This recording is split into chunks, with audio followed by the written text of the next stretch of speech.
ಸಾರಿಗೆ ಮುಷ್ಕರದ ವಿಚಾರಕ್ಕೆ ಸಂಬಂಧಪಟ್ಟಂತೆ ಈಗಾಗಲೇ ಕೂಡ ಜಂಟಿ ಕ್ರಿಯಾ ಸಮಿತಿಯ ಮುಖಂಡರಾಗಿರುವಂತಹ ಅನಂತ್ ಸುಬ್ಬರ್ ಅವರು ನಮ್ಮ ಜೊತೆಲಿ ಇರುವಂತದ್ದು. ನಾಳೆಯಿಂದ ಮುಷ್ಕರ ಇರತ್ತಾ ಇಲ್ಲೋ ಅನ್ನೋದನ್ನ ಅವ್ರನ್ನೇ ಮಾತಾಡ್ತಾ ಹೋಗ್ತೀನಿ. ಸರ್, ನಾಳೆಯಿಂದ ಮುಷ್ಕರ ಇರತ್ತಾ? ಈಗಿಂದ ತಮ್ಮ ನೌಕರರ ಡ್ಯೂಟಿಗೆ ಹಾಜರಾಗ್ತಾರೆ? ಈಗಲೇ ನಾವು ಅವ್ರಿಗೆ ಹೇಳಿದ್ದೇವೆ, ಕೋರ್ಟ್ ಇಂಥ ಒಂದು ಆದೇಶ ಆಗಿದೆ, ನಮ್ಮ ವಕೀಲರಿಗೆ ಹೇಳಿದ್ದಾರೆ, ಅದರಿಂದ ಸಾಧ್ಯವಷ್ಟು ಶೀಘ್ರವಾಗಿ ಕರ್ತವ್ಯಕ್ಕೆ ನೀವು ರಿಪೋರ್ಟ್ ಮಾಡ್ಕೊಳ್ಳಿ ಅಂತ ವರ್ಕರ್ಸ್ ಕೇಳಿದ್ದೀವಿ. ಇನ್ನು ನಿಮ್ಮ ಮುಷ್ಕರದ ತಯಾರಿ ಮತ್ತು ಮುಷ್ಕರದಿಂದ ಸ್ವಲ್ಪ ಗೇನ್ಸ್ ನಾವು ಮಾಡಿದ್ದೀವಿ, ಮುಂದೆ ಹೋಗಿದೆ ನಮ್ಮ ಚಳುವಳಿ. ಸರ್ಕಾರಕ್ಕೆ ನಾನು ಕೇಳ್ಕೊಳ್ಳೋದೇನು ಅಂದರೆ, ಈ ಸಂದರ್ಭ ಉಪಯೋಗಿಸ್ಕೊಂಡು ನಮ್ಮನ್ನು ಮಾತುಕತೆ ಕರೆದು ವಿಚಾರ ಎಲ್ಲ ಸಮಸ್ಯೆ ಬಗೆಹರಿಸಿ ಅಂತ. ಇನ್ನು ಮ್ಯಾನೇಜ್ಮೆಂಟ್ನವ್ರಿಗೆ ಎಸ್ಮಾ ಇದೆ, ಅದಿದೆ, ಶಿಸ್ತಿನ ಕ್ರಮ ಅಂತ ಹುಚ್ಚು ಅವಿವೇಕದ ಕೆಲಸಕ್ಕೆ ಹೋಗ್ಬಿಡಿ. ಕೈಗಾರಿಕಾ ಶಾಂತಿ ನೆಲೆಸೋದಕ್ಕೆ ಇವತ್ತು ಕೋರ್ಟ್ ಆದೇಶ ಉಪಯೋಗಿಸ್ಕೊಂಡು ಮಾತುಕತೆ ಯಥಾ ಪ್ರಕಾರ ಬೇರೆ ಸಮಸ್ಯೆಗಳ ಬಗ್ಗೆ ಸ್ಟಾರ್ಟ್ ಮಾಡಿ ನಾವು ಕೇಳ್ತೀವಿ. ಈಗ ನಿಮ್ಮ ಮುಷ್ಕರವನ್ನ ಮುಂದೂಡಿದಿರಾ, ಕೈ ಬಿಟ್ಟಿದ್ದೀರಾ? ಕೈ ಬಿಡೋ ಪ್ರಶ್ನೆ ಬರಲ್ಲ, ಮುಂದೂಡಿದ್ವಿ. ಕೋರ್ಟ್ ಹೋಲ್ಡ್ ಅಪ್ ಅಂತ ಹೇಳಿದೆ, ಹೋಲ್ಡ್ ಮಾಡಿದ್ದೀವಿ ಅಷ್ಟೇ. ಮುಂದಿನ ಹೋರಾಟ ಯಾವ ರೀತಿಯಲ್ಲಿ ಇರುತ್ತೆ ನಿಮ್ಮ? It depends on how government reacts.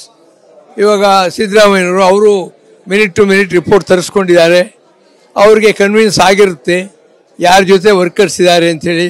Workers ನಿಜವಾದ ದುಃಖ ದುಮ್ಮಾನಗಳೇನು ಅಂತ ಸ್ಟ್ರೈಕ್ ಹೊರಗಡೆ ಇದೆ, ಅದನ್ನು ತಿಳ್ಕೊಂಡು ಅವ್ರು ಕರೆದು ಮಾತುಕತೆ ನಡೆಸಿ ಸೆಟ್ಲ್ ಮಾಡಿದರೆ ಹೋರಾಟದ ಪ್ರಶ್ನೆ ಬರೋದಿಲ್ಲ.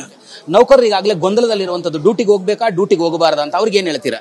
ಇವಾಗೇನು ಗೊಂದಲ ಇಲ್ಲ, ಸ್ಟ್ರೈಕ್ ಕರೆ ಕೊಟ್ಟಿದ್ದು ನಾವೇ ಅದನ್ನು ಸಸ್ಪೆಂಡ್ ಮಾಡಿದೀವಿ ಅಂತ ಮುಂದೂಡಿದೀವಿ ಅಂತ ಹೇಳಿದ ಮೇಲೆ ಅವರಲ್ಲಿ ಯಾವ ಗೊಂದಲ ಅನ್ನಬಾರದು, ಕೆಲಸಕ್ಕೆ ಹೋಗ್ತಾರೆ ಅವರು. ಸರ್, ಈಗ ಸಿಎಂ 14 ತಿಂಗಳ ವೇತನ ಹಿಂಬಾಕಿಯನ್ನ ಕೊಡ್ತೀವಿ ಅಂತ ಹೇಳಿದ್ರು. ಆ ವೇತನ ಹಿಂಬಾಕಿಯನ್ನು ತೆಗೆದುಕೊಳ್ತೀರಾ ಅಥವಾ 38 ತಿಂಗಳ ಹಿಂಬಾಕಿಗೆ ಆಗ್ರಹ ಮಾಡ್ತೀರಾ, ಅದಕ್ಕೆ ಪಟ್ಟಿ ಹಿಡಿತೀರಾ ಅಂತ? 14 ತಿಂಗಳು ನಾವು ತಗೊಳಕ್ ಹೋಗಲ್ಲ, ನಮ್ಮ ಡಿಮಾಂಡ್ಗಳೆಲ್ಲ ಸೆಟ್ಲ್ ಆಗಬೇಕು. ಅಂಡ್ ಆ 38 ತಿಂಗಳ ಅರಿಯರ್ಸ್ ಏನಿದೆ, ಆ 38 ತಿಂಗಳ arrears it is A part of the demand. 1/24 ವೇತನ ಹೆಚ್ಚಳ ಇದೆ, ಇನ್ನೂ ಹಲವಾರು ಬೇಡಿಕೆಗಳಿವೆ ಚರ್ಚೆ ಆಗೋದು, ಅವೆಲ್ಲ ಸಮಗ್ರವಾಗಿ ಚರ್ಚೆ ಆಗಬೇಕು. ಸಿಎಂಗೆ ಕೊನೆಯದಾಗಿ ಏನು ಬೇಡಿಕೆ ಇಡ್ತೀರಾ ಸರ್? ನಾನು ಸಿಎಂ ಅವ್ರನ್ನ ಕೈ ಮುಗಿದು ಕೇಳ್ಕೊಳ್ಳೋದು, ಬೇಡಿಕೆ ಅಂತ ನಾನು ಹೇಳೋದಿಲ್ಲ. ಇವಾಗ ಸಿಚುವೇಶನ್ ನಿಮ್ಗೆ ಅರ್ಥ ಆಗಿದೆ, ಕೆಲವು ಅಧಿಕಾರಿಗಳು ನಿಮ್ಮ ದಿಕ್ಕು ತಪ್ಪಿಸಿದ್ರು, ನೀವು ಇವಾಗ ಅರ್ಥ ಮಾಡ್ಕೊಂಡಿದ್ದೀರ. ಅದರಿಂದ ಬೇಗ ನಮ್ಮ ಸಮಸ್ಯೆ ಬಗೆಹರಿಸಿ ಕೈಗಾರಿಕಾ ಅಶಾಂತಿ ಮುಂದುವರಿಯೋದು ಬೇಡ. ಮತ್ತು ಇವತ್ತು ನಿಜ ಕೋರ್ಟ್ ಆರ್ಡ್ರು ಇದು ಎಲ್ಲ ಬಂದಿದೆ. KSRTCಯ 1,15,000 ಕೆಲಸಗಾರರು ಬೂದಿ ಮುಚ್ಚಿದ ಕೆಂಡದ ಥರ ಇದ್ದಾರೆ. ಸ್ವಲ್ಪ ಗಾಳಿ ಆದರೆ ಮತ್ತೆ ಆ ಕೆಂಡ ಪ್ರಕಾಶಮಾನ ಆಗುತ್ತೆ. ಆದ್ದರಿಂದ ಮತ್ತೆ ಆ ಬೆಂಕಿ ಜಲ ಬರುವವರೆಗೂ ಕಾಯ್ಬೇಡಿ, ಬೇಗ ಮಾತುಕತೆ ಮಾಡಿ ನಮ್ಮ ಬೇಡಿಕೆಗಳನ್ನೆಲ್ಲ ಈಡೇರಿಸಿ.